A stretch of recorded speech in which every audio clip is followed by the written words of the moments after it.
I have a challenge for you. Try to answer these questions without using numbers. I'm sure you won't be able to answer them. The thing is, we require numbers to answer each and every question from this. Hello guys, welcome to Math Fundamental series. In this video, we are going to start with number system from the very basics. We all know how important numbers are in mathematics. Numbers are the most basic concept which you use in math. We will be covering what are numbers, why do we need them, three ways numbers are used, and three types of numbers. Let's start with what are numbers. We use numbers everywhere around us. But do we know what is the exact meaning? So numbers are used to represent quantity. Like the previous questions which we had, we can answer them using numbers. I want 6 apples. I will come at 3 o'clock. I have 500 rupees in my wallet. So numbers are used to represent quantity. Means how much of something. Next is, why do we need numbers? To get a clear idea of how much of something we are talking about. In the 3 examples, if we said something like, I want many apples, I will come in some time, I have a lot of money in my wallet. We don't get a clear idea of how much of something we are talking about. Numbers are used to give a clear idea, to give an exact quantity of how much of something we are talking about. 3 base numbers are used. First, count. So I have 5 markers, I can count them. 1, 2, 3, 4, 5. So one way numbers are used to count. So I have 5 markers. Another is measure. So you can measure distance, time, height, length. You can say this height is 170 centimeter. Next, compare. This bag is 100 rupees less than the other one. So we can use numbers to compare as well. Now, what are the 3 types of numbers? Negative, 0 and positive. Positive numbers you already know. We use positive numbers most of the time in our daily lives. The price of some item or the quantity of something. So all of that we use in positive numbers. Now what is 0?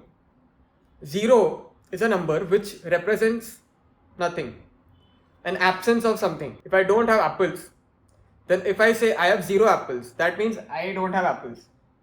So 0 means absence of something because there is no quantity.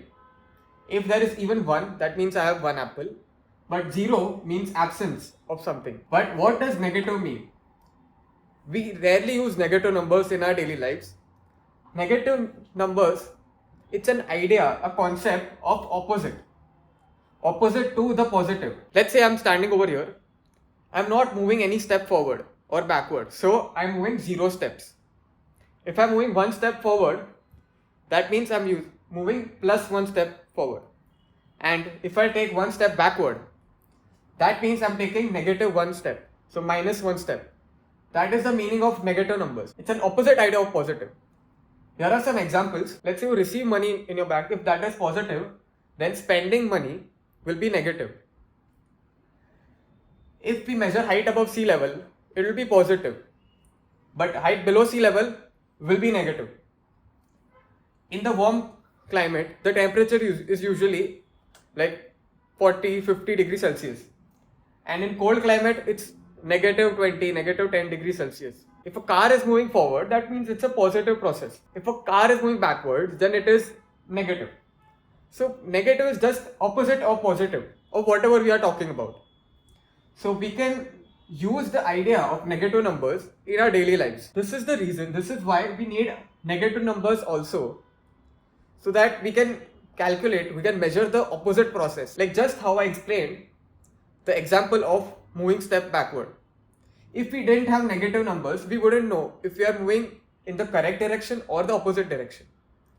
Same way with all of these examples. Thank you guys for watching. Please like, share and subscribe.